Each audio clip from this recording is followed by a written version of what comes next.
अ, sir पहले नाम से शुरू करेंगे और उधमपुर वासियों के लिए और जम्मू कश्मीर वासियों के लिए एक खुशखबरी है कि आपने काफ़ी किताबें भी लिखी हैं और उसके बाद कल आपको राष्ट्रपति अवार्ड से भी नवाजा गया, तो क्या कहेंगे सर? मेरे लिए ये असीम प्रसन्नता की बात है कि मैंने डुग्गर के इतिहास, संस्कृति, धरोहर, धर्म, जहाँ की परंपराओं पर जो पुस्तकें लिखी उसे राष्ट्रीय स्तर पर मान्यता मिली। पहले हम ये समझते थे कि हम बहुत पिछड़े हुए हैं, लेकिन जब मैंने अपनी पुस्तकों के द्वारा अपने प्रदेश को प्रकाश में लाया तो मुझे असीम प्रसन्नता है कि सारे प्रदेश ने, जो हमारा पूरा प्रदेश था, उसकी संस्कृति को, उसके इतिहास को पूरे राष्ट्र ने समझा और हमारे प्रदेश को एक गौरव मिला, डोगरों को गौरव मिला। ये जो पुरस्कार जो है ये व्यक्तिगत मेरा नहीं है, ये पूरे डुग्गर प्रदेश का है और डुग्गर प्रदेश के लोगों का, यानी कि डोगरों के लिए ये सम्मान है, ये एक पहचान है जो हमें मिली है। तो सर जिस तरह से आपको उस वक्त जो राष्ट्रपति से नवाजा जा रहा था, आपके चेहरे में काफ़ी खुशी देखने को मिल रही थी, साथ में प्रधानमंत्री भी आपके वहाँ पे थे, तो किस तरह का वहाँ पे आपको मौका मिला मिलने का, तो क्या कहिए सर? असल में मैं चंद्रशेखर जी से भी पुरस्कार प्राप्त कर चुका हूँ, मैं अटल बिहारी वाजपेयी जी से भी पुरस्कार प्राप्त कर चुका हूँ और 3-4 और भी प्रधानमंत्रियों से मुझे पुरस्कार जब मिलने का मौका मिला है। तो इस बार यह था कि मेरे साथ ही प्रधानमंत्री निकट ही बैठे हुए थे, वो मुझे देख कर के मुस्कुरा रहे थे। मैं बहुत विस्मित था कि वो मेरे बारे में ये जानते हैं मैं जम्मू कश्मीर का हूँ, और उन्होंने मुझे जो संबोधित किया, कहने आओ ना जम्मू कश्मीर वालों मेरे पास भी, तो मैं उनके पास चला गया और उन्होंने मेरे साथ हाथ मुझे बड़े निकट से मिले। तो मैं इस बात पर भी हैरान था कि राष्ट्रपति जी मेरा नाम जानते हैं।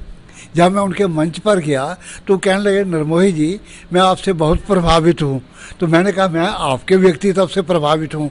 मैंने जो किताबें राष्ट्रपति को भेजी थी मुझे ये लगा कि उन्होंने पढ़ी थी, और जो मैंने डुग्गर के शहीदी स्मारक किताब लिखी थी या डुग्गर का इतिहास लिखा था या डुग्गर की धरोहरों पर लिखा था, मुझे ऐसा लगा कि उन्होंने उनका अध्ययन या अवलोकन अवश्य किया है। तो सर जिस तरह के ये जो राष्ट्रपति जिस तरह से नवाजा जाता है, ये कहीं बॉलीवुड के होते हैं या राजनेता को, इस बार आप नहीं मानते कि आपको यहाँ से उधमपुर से एक ऐसे ना आप कहीं पॉलिटिकल लीडर हैं तो कितना अच्छा लग रहा है कि आने वाले पॉलिटिकल लीडर हैं तो कितना अच्छा लग रहा है कि आने वाले जो पीढ़ी है वो कहीं ना कहीं इन किताबों के लिए या नई चीज़ों को सीखने के लिए उसमें पड़ी है, तो क्या कहेंगे? हाँ, ये अवश्य ऐसा होगा, पहली बार हुआ। मैंने भी पहले ऐसा नहीं देखा था। बड़े बड़े राजनेताओं के नाम होते थे, इस समय भी थे, लेकिन उनकी संख्या इतनी अधिक नहीं थी। मैंने आदिवासियों को देखा, मैंने खिलाड़ियों को देखा, मैंने गायकों को भी देखा, मैंने फिल्मी दुनिया से जुड़े हुए लोगों से को भी देखा जो वृक्षारोपण कर रहे हैं, पर्यावरण को बचा रहे हैं, मैंने उनको भी देखा। मैंने आदिवासियों को भी देखा जो अपने मूल वेशभूषा में वहाँ पर आया हुआ था। मेरे साथ एक बिल्कुल आदिवासी महिला बैठी हुई थी, उनके आभूषणों को मैं बार बार देख रहा था। हमारे आभूषणों में और उनके आभूषणों में बहुत अंतर था, और सबसे बड़ी बात ये थी कि वो मेरी भाषा हिंदी भी नहीं समझ पा रही थी, लेकिन फिर भी जो उनके हाव भाव से ये लग रहा था कि वो भी बहुत प्रसन्न है। तो क्या कहेंगे आज के जो बच्चों को, क्या मैसेज रहेगा? जी, पहले तो ये आ जाता है कि मैं ये समझता हूँ कि हमारा डोगरों का जो अतीत है वो बहुत गौरव में रहा है। हमने अपने बच्चों को बताना है कि हम विजेता रहे हैं। हमने लद्दाख को जीता है, गलगित को जीता है, हुंजा को जीता है, बल्तिस्तान को जीता है। हमने भारत की सीमाएं तिब्बत तक बढ़ाई हैं, अफगानिस्तान तक बढ़ाई हैं।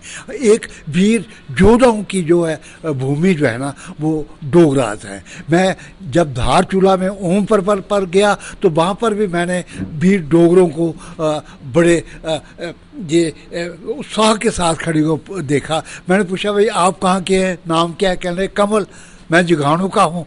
मुझे बहुत प्रसन्नता हुई कि उधमपुर के नौजवान जो हैं वो भारत तिब्बत सीमा पर ड्यूटी दे रहे हैं, पूरी मुस्तैदी के साथ दे रहे हैं।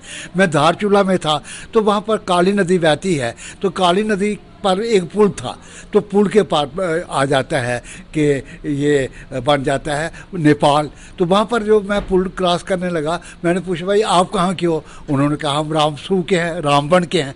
तो मुझे ये लगने लगा कि हम जो डोगरे हैं भारत तिब्बत सीमा पर पहरा दे रहे हैं, हम देश के उत्तरांचल पर पहरा दे रहे हैं, हम हर क्षेत्र में छाए हुए हैं। हमारी वीरता की गौरव गाथाएं जो हैं वो जगह जगह गाई।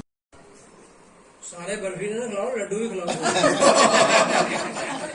सारे बर्फी ने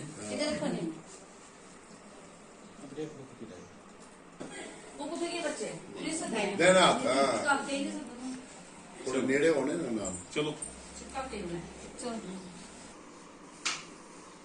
हो गया यार डॉक्टर साहब चलती हूँ नहीं नहीं मैं एक्चुअली जाना नहीं